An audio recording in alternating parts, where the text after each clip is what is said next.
নমস্কার বন্ধুরা, পশ্চিমবঙ্গে এবার চালু হয়ে গেল অন্নপূর্ণা ভান্ডারে ফর্ম ফিল আপ। ইতিমধ্যেই ফর্ম ফিল আপের কাজ শুরু হয়ে গেছে। বিভিন্ন জায়গায় শিবির করে এই অন্নপূর্ণা ভান্ডারে ফর্ম ফিল আপের কাজ চলছে। বন্ধুরা, আজকের এই ভিডিওতে আপনারা জানতে পারবেন কিভাবে অন্নপূর্ণা ভান্ডারে ফর্ম ফিল আপ করবেন, তার A to Z পদ্ধতি। ভিডিওটি একটু বড় হতে পারে কারণ অন্নপূর্ণা ভান্ডারের ফর্মটি বড় হয়েছে। এই ফর্মে মোট 13টি পাতা রয়েছে, তাই আপনারা ধৈর্য সহকারে ভিডিওটি দেখবেন। তার আগে বন্ধুরা, আপনারা দেখছেন মনিকা ডিজিটাল সেবাকেন্দ্র চ্যানেল। এই চ্যানেলটিকে সাবস্ক্রাইব করবেন। এর পরবর্তীতে এই ধরনের আপডেটের ভিডিও পেতে বেল আইকন প্রেস করে অল নোটিফিকেশন অন করে দিবেন। তো চলুন বন্ধুরা, অন্নপূর্ণা ভান্ডারের ফর্মটি ফিল আপ করা যাক। অন্নপূর্ণা যোজনা পারিবারিক তথ্য সংগ্রহের ফর্ম। প্রতিটি বিভাগে টিক চেকবক্সের বিকল্প এবং নির্দেশাবলী রয়েছে। প্রতিটি চেকবক্স ও ক্ষেত্র পরিষ্কারভাবে চিহ্নিত করা হয়েছে। আবেদনকারী এবং যাচাইকারী কর্মকর্তাদের জন্য প্রয়োজনীয় নির্দেশাবলী প্রদান করা হয়েছে। প্রতিটি বিভাগ পূরণ করা বাধ্যতামূলক। বিভাগ ক্ষেত্র বিকল্প ইনপুট নির্দেশনা। ক নাম্বার রয়েছে পারিবারিক পরিচয়, সঠিক হলে টিক চিহ্ন দিন। 1 নাম্বার রয়েছে পরিবারের প্রধানের নাম, পুরো নাম লিখুন আধার কার্ড অনুযায়ী। এখানে আপনাকে পরিবারের প্রধানের নাম আধার কার্ড অনুযায়ী লিখতে হবে। 2 নাম্বার রয়েছে জন্ম তারিখ, অর্থাৎ পরিবারের প্রধানের জন্ম তারিখ লিখতে হবে দিন মাস বছর হিসাবে। 3 নাম্বার রয়েছে পরিবারের প্রধানের লিঙ্গ, অর্থাৎ পরিবারের প্রধান পুরুষ না মহিলা। যদি পুরুষ হয়ে থাকে এই বক্সে টিক করবেন, মহিলা হলে এই বক্সে টিক করবেন, অন্যান্য হলে এই বক্সে টিক করবেন। 4 নাম্বার রয়েছে পরিবারের প্রধানের আধার নম্বর। এখানে আপনাকে পরিবারের প্রধানের আধার নম্বর লিখতে হবে। 5 নাম্বার রয়েছে ডিজিটাল রেশন কার্ডের পারিবারিক আইডি যদি থাকে। আপনার পরিবারের প্রধানের যদি ডিজিটাল রেশন কার্ড থাকে তাহলে আপনাকে এখানে লিখতে হবে। 6 নাম্বার রয়েছে পরিবারের সদস্য সংখ্যা, শুধুমাত্র এখানে সংখ্যায় লিখতে হবে কজন রয়েছে। 7 নাম্বার রয়েছে ঠিকানা। এখানে আপনাকে স্থায়ী পুরো ঠিকানা লিখতে হবে, যেমন গ্রাম, পোস্ট অফিস, থানা, জেলা, পিন নাম্বার। এই ফর্মটি বাংলাতে রয়েছে, আপনি বাংলাতে ফিল আপ করতে পারেন, ইংরেজিতেও ফিল আপ করতে পারেন, কিন্তু যে সংখ্যাগুলি রয়েছে সেই সংখ্যাগুলি ইংরেজিতে লেখার চেষ্টা করবেন। 8 নাম্বার রয়েছে যোগাযোগ নম্বর। এখানে পরিবারের প্রধানের যোগাযোগের নম্বর দিতে হবে, যে নম্বরটি আধারের সঙ্গে সংযুক্ত রয়েছে সেই নম্বরটি লিখবেন। 9 নাম্বার রয়েছে নাম, জন্ম তারিখ, লিঙ্গ, পরিবারের প্রধানের সঙ্গে সম্পর্ক, আধার নম্বর, পরিবারের সকল সদস্যের। প্রথমে রয়েছে পরিবারের প্রধানের নাম। এখানে পরিবারের প্রধানের নাম লিখবেন। পরিবারের প্রধান যদি অন্নপূর্ণা যোজনার জন্য আবেদন করে থাকেন তাহলে এই হ্যার ঘরে টিক করবেন। সদস্য 1 নাম লিখবেন, জন্ম তারিখ লিখবেন, লিঙ্গ লিখবেন, পরিবারের প্রধানের সঙ্গে সম্পর্ক লিখবেন, আধার নম্বর লিখবেন। সদস্য 1 যদি অন্নপূর্ণা যোজনার জন্য আবেদন করে থাকেন তাহলে হ্যার ঘরে টিক করবেন। সদস্য 2 নাম লিখবেন, জন্ম তারিখ লিখবেন, লিঙ্গ লিখবেন, পরিবারের প্রধানের সঙ্গে সম্পর্ক লিখবেন, আধার নম্বর লিখবেন। যদি সদস্য 2 অন্নপূর্ণা যোজনার জন্য আবেদন করে থাকেন তাহলে হ্যার ঘরে টিক করবেন। এখানে আরেকটি বিষয় রয়েছে, আপনার পরিবারের সদস্য যদি 5 বছরের কম হন তাহলে আধারে না চিহ্নিত করতে হবে। সদস্য 3, সদস্য 4, সদস্য 5। আপনার পরিবারে 5 জন সদস্যের নাম এখানে আপনি অন্তর্ভুক্ত করতে পারবেন। আপনার পরিবারে যদি 5 জনের বেশি সদস্য থেকে থাকে তাহলে আপনি একটি নতুন ফর্ম নেবেন। এরপর আপনার পরিবারের সদস্য 3 যদি অন্নপূর্ণা যোজনার জন্য আবেদন করে থাকেন তাহলে হ্যার ঘরে টিক করবেন। 10 নাম্বার পরিবারের প্রধান এবং পরিবারের সকল প্রাপ্তবয়স্ক সদস্যের ব্যাংক অ্যাকাউন্ট নগদ অর্থ স্থানান্তরের জন্য। এখানে প্রথমে রয়েছে HOF head of the family, পরিবারের প্রধানের ব্যাংকের নাম, অ্যাকাউন্ট নম্বর, IFSC।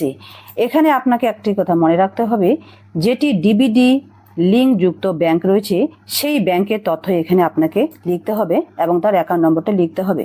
এভাবে সদস্য 1, সদস্য 2, সদস্য 3, সদস্য 4 সেমভাবে আপনি যে পরিবারের প্রধানের ফিল আপ করলেন সেমভাবে আপনাকে ফিল আপ করতে হবে। এরপর 11 নাম্বার এপিক হব এবং সকল প্রাপ্তবয়স্ক সদস্য ভোটার তালিকা অংশ নম্বর সহ, অর্থাৎ পরিবারের সকল প্রাপ্তবয়স্ক সদস্যের ভোটারের তথ্য এখানে লিখতে হবে। হব এপিক নম্বর, অর্থাৎ পরিবারের প্রধানের এপিক নম্বর লিখবেন, বিধানসভা ক্ষেত্র ও অংশ নম্বর লিখবেন। সেমভাবে সদস্য 1 এপিক নম্বর অর্থাৎ ভোটার কার্ডের নম্বর লিখবেন, বিধানসভা ক্ষেত্র এবং অংশ নম্বর লিখবেন। সেমভাবে সদস্য 2, সদস্য 3, সদস্য 4, সদস্য 5 ভোটারের সকল তথ্য এখানে ইনপুট করবেন। 12 বিভাগ অর্থাৎ শ্রেণী। প্রথমে রয়েছে অসংরক্ষিত ইউআর, আপনি যদি জেনারেল হয়ে থাকেন তাহলে এই বক্সে টিক করবেন। তারপর রয়েছে অসংরক্ষিত আর্থিকভাবে দুর্বল শ্রেণী ইউআর ইডব্লিউএস যদি হয়ে থাকেন এই বক্সে টিক করবেন। তপশিলি জাতি এসসি যদি হয়ে থাকেন তাহলে এই বক্সে টিক করবেন। তপশিলি উপজাতি এসটি যদি হয়ে থাকেন এই বক্সে টিক করবেন। অন্যান্য অনগ্রসর শ্রেণী ওবিসি যদি হয়ে থাকেন তাহলে এই বক্সে টিক করবেন। বিশেষভাবে ঝুঁকিপূর্ণ জনজাতি গোষ্ঠী পিভিটিজি যদি হয়ে থাকেন তাহলে এই বক্সে টিক করবেন। প্রযোজ্য শংসাপত্র যেমন জাতিগত আর্থিকভাবে দুর্বল শ্রেণী ইডব্লিউএস শংসাপত্র, ক্রিমিলিয়ার শংসাপত্র ইত্যাদি যদি আপনার এই শংসাপত্রগুলি থেকে থাকে তাহলে আপনাকে ফর্মের সাথে জমা করতে হবে। খ নম্বরে রয়েছে রেশন কার্ড বা খাদ্য ভর্তুকি। 1 নম্বরে রয়েছে আপনার কি ডিজিটাল রেশন কার্ড আছে, যদি থেকে থাকে তাহলে হ্যাঁ বক্সে টিক করবেন, না থেকে থাকলে না এর বক্সে টিক করবেন। 2 নম্বর, যদি হ্যাঁ হয় তবে কার্ডের ধরন উল্লেখ করুন। আপনার কাছে যদি থাকে তাহলে কোন ধরনের কার্ড রয়েছে। AAY যদি থেকে থাকে তাহলে এই বক্সে টিক করবেন। SPHH যদি থেকে থাকে তাহলে এই বক্সে টিক করবেন। RKSY2 যদি থেকে থাকে এই বক্সে টিক করবেন। PHH যদি থেকে থাকে এই বক্সে টিক করবেন। RKSY1 যদি থেকে থাকে এই বক্সে টিক করবেন। ভর্তুকিহীন যদি হয়ে থাকে তাহলে এই বক্সে টিক করবেন। 3 নম্বর, পরিবারটি রেশন দোকান থেকে মাসিক রেশন তুলছে কি না, যদি তুলে থাকেন তাহলে হ্যাঁ বক্সে টিক করবেন, যদি না তুলে থাকেন তাহলে না এর বক্সে টিক করবেন। গ নম্বর রয়েছে সম্পদ, অর্থাৎ আপনার কত সম্পত্তি রয়েছে বা জমি জমা রয়েছে। 1 নম্বর, বাড়ির ধরন, আপনার বাড়িতে কি 3 বা তার বেশি পাকা ঘর রয়েছে, যদি থেকে থাকে তাহলে হ্যাঁ বক্সে টিক করবেন, না থেকে থাকলে না এর বক্সে টিক করবেন। 2 নম্বর, পারিবারিক জমির মালিকানা, যদি থেকে থাকেন তাহলে হ্যাঁ বক্সে টিক করবেন, যদি না থেকে থাকেন বা না হয়ে থাকেন তাহলে না এর বক্সে টিক করবেন। রেজিস্ট্রেশন নথি, মিউটেশনের কপি এবং ROR হাল নাগাদের তারিখ সহ সর্বশেষ জমি রেকর্ডের কপি আপনাকে কিন্তু জমা করতে হবে। 3 নম্বর রয়েছে পরিবারের সকল সদস্যের মোট জমির পরিমাণ শতকে, অর্থাৎ পরিবারের সকল সদস্যের কত জমি রয়েছে সেটি কিন্তু আপনাকে শতকে লিখতে হবে। রেজিস্ট্রেশন নথি সর্বশেষ ROR জমির নথি এগুলো কিন্তু জমা করতে হবে। 4 নম্বর, যানবাহন, আপনি পরিবারের কোনো সদস্য কি অবাণিজ্যিক মোটর চালিত 4 চাকার গাড়ি আছে, যদি থেকে থাকে হ্যাঁ বক্সে টিক করবেন, না থেকে থাকলে না এর বক্সে টিক করবেন। যদি হ্যাঁ হয় তবে গাড়ির সংখ্যা উল্লেখ করুন, কয়টি গাড়ি রয়েছে সেই সংখ্যাটি এখানে লিখতে হবে। গাড়ির রেজিস্ট্রেশন নম্বর লিখতে হবে। আর যদি হ্যাঁ হয়ে থাকে তাহলে কোন ধরনের গাড়ি রয়েছে এবং তার মডেলটিও কিন্তু আপনাকে এখানে অন্তর্ভুক্ত করতে হবে বা লিখতে হবে। 5 নম্বর, পারিবারিক সদস্যের স্বাস্থ্য বীমা, যদি না থেকে থাকে তাহলে নার বক্সে টিক করবেন, যদি থেকে থাকে হ্যাঁ বক্সে টিক করবেন। যদি হ্যাঁ হয় তবে সরকারি বা বেসরকারি বীমার অঙ্ক এবং প্রিমিয়ামের বিবরণ সহ উল্লেখ করতে হবে। প্রথমে রয়েছে হপের, অর্থাৎ পরিবারের প্রধানের, যদি সরকারি থেকে থাকে তাহলে এই বক্সে টিক করবেন, যদি বেসরকারি থেকে থাকে তাহলে এই বক্সে টিক করবেন। বীমার অঙ্ক লিখতে হবে, প্রিমিয়ামের বিবরণ এখানে আপনাকে লিখতে হবে। সেমভাবে সদস্য 1-এর যদি সরকারি থেকে থাকে তাহলে এই বক্সে টিক করবেন, যদি বেসরকারি হয়ে থাকে তাহলে এই বক্সে টিক করবেন। বীমার অঙ্ক এবং প্রিমিয়ামের বিবরণ এখানে আপনাকে লিখতে হবে। সদস্য 2 সেমভাবে যদি সরকারি থেকে থাকে তাহলে এই বক্সে টিক করবেন, যদি বেসরকারি থেকে থাকে তাহলে এই বক্সে টিক করবেন। বীমার অঙ্ক লিখতে হবে, প্রিমিয়ামের বিবরণ এখানে আপনাকে লিখতে হবে। সদস্য 3-এর বীমার বিবরণ, সদস্য 4-এর বীমার বিবরণ লিখবেন, সদস্য 5-এর বীমার বিবরণ লিখবেন। ঘ নাম্বার রয়েছে আয় বা পেশা। 1 নাম্বার, কোনো সদস্য কি আয়কর বা পেশাগত কর প্রদান করেন, প্যান অথবা পি-ট্যাক্স, যদি হয়ে থাকে তাহলে হ্যাঁ বক্সে টিক করবেন, যদি না হয়ে থাকে তাহলে না বক্সে টিক করবেন। 2 নাম্বার, পরিবারের সদস্যদের প্যান কার্ড নম্বর, যদি হ্যাঁ হয় এই বক্সে টিক করবেন, যদি হ্যাঁ হয় তাহলে নাম এবং প্যান নম্বর সহ লিখতে হবে, যদি না হয় তাহলে না বক্সে টিক করবেন। প্রথমে রয়েছে হপের নাম, অর্থাৎ পরিবারের প্রধানের নাম, প্যান নম্বর। তারপর রয়েছে সদস্য 1-এর নাম, প্যান নম্বর, সদস্য 2-এর নাম, প্যান নম্বর, সদস্য 3-এর নাম এবং প্যান নম্বর লিখতে হবে। সেমভাবে সদস্য 4-এর নাম, প্যান নম্বর লিখতে হবে, সদস্য 5-এর নাম এবং প্যান নম্বর লিখতে হবে।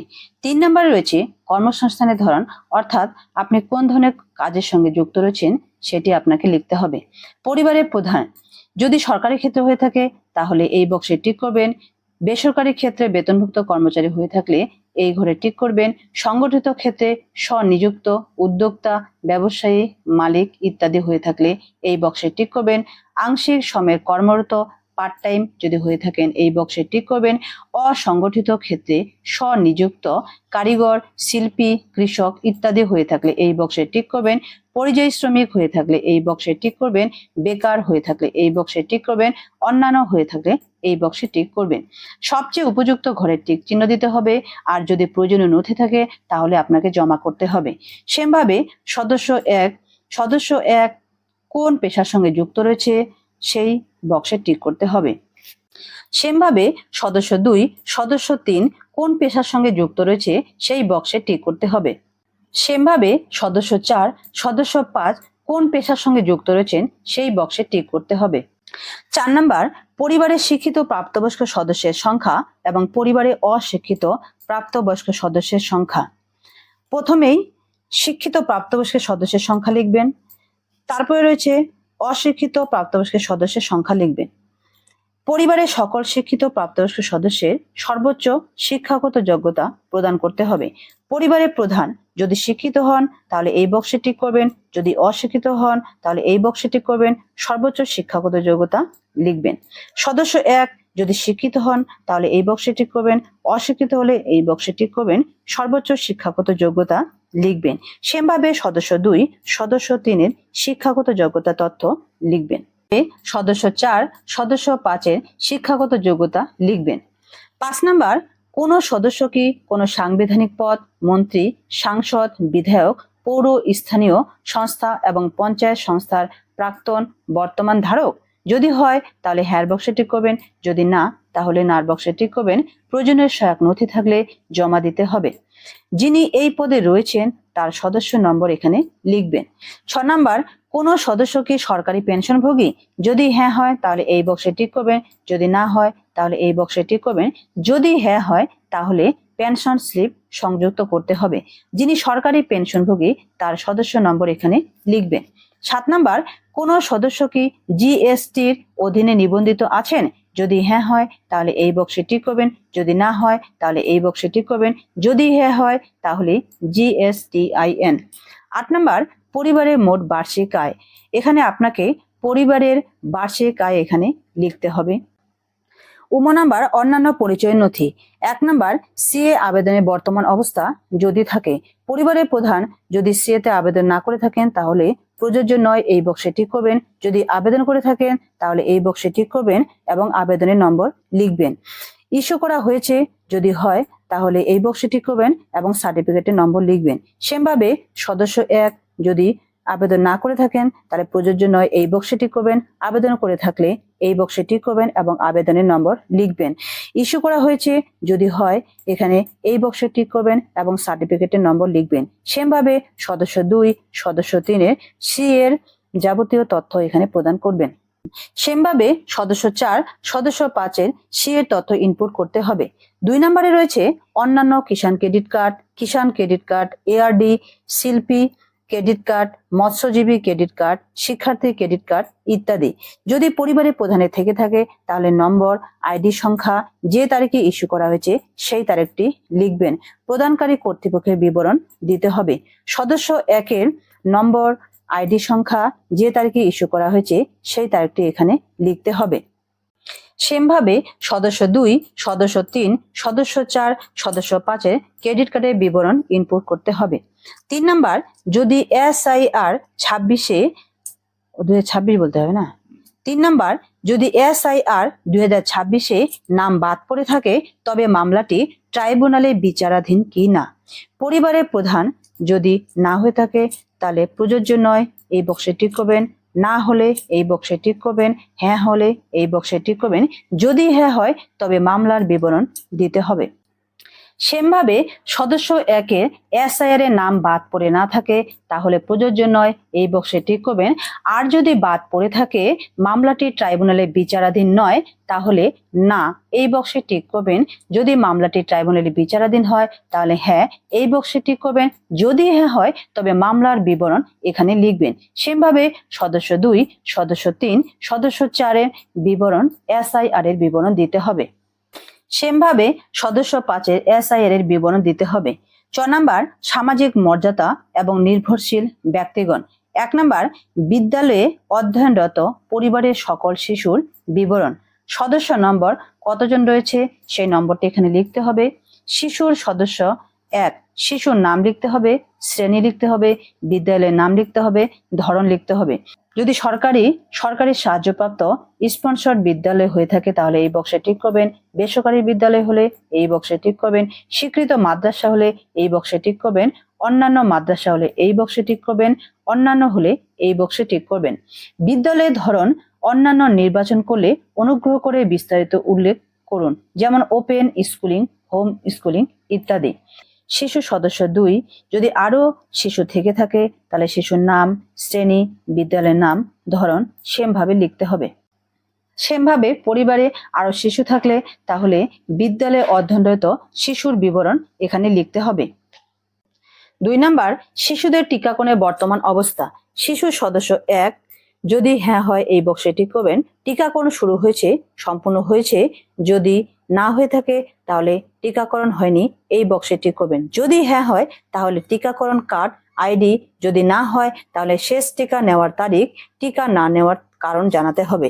সেমভাবে শিশু সদস্য 2, শিশু সদস্য 3, শিশু সদস্য 4 এভাবে শিশুদের টিকাকরণের বর্তমান অবস্থা প্রদান করতে হবে। 6 নাম্বার সরকারি প্রকল্পের আওতায় সুবিধা। 1 নাম্বার আপনি কি কোনো সরকারি প্রকল্পের সুবিধাটি ডিবিডি এর মাধ্যমে পাচ্ছেন? পরিবারের প্রধান, যদি হ্যাঁ হয়ে থাকে তাহলে এই বক্সে টিক করবেন। না হয়ে থাকলে এই বক্সে টিক করবেন।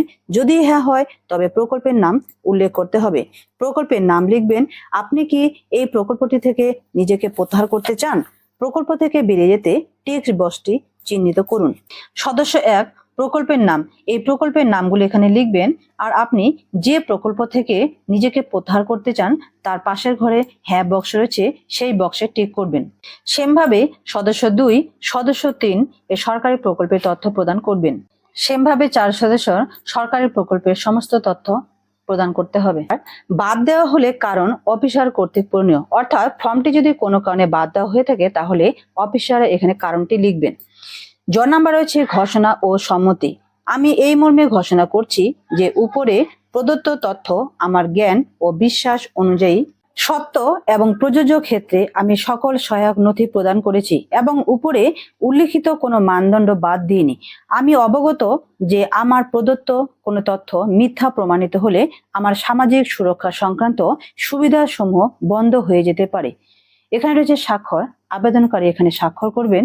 এরপর নিচের অংশটুকু যে রয়েছে এটি শুধুমাত্র সরকারি ব্যবহারের জন্য। দ্রষ্টব্য, পরিবার বলতে এমন একদল ব্যক্তিকে বোঝায় যারা সাধারণত একসঙ্গে বসবাস করেন এবং একই রান্নাঘর থেকে খাবার গ্রহণ করেন।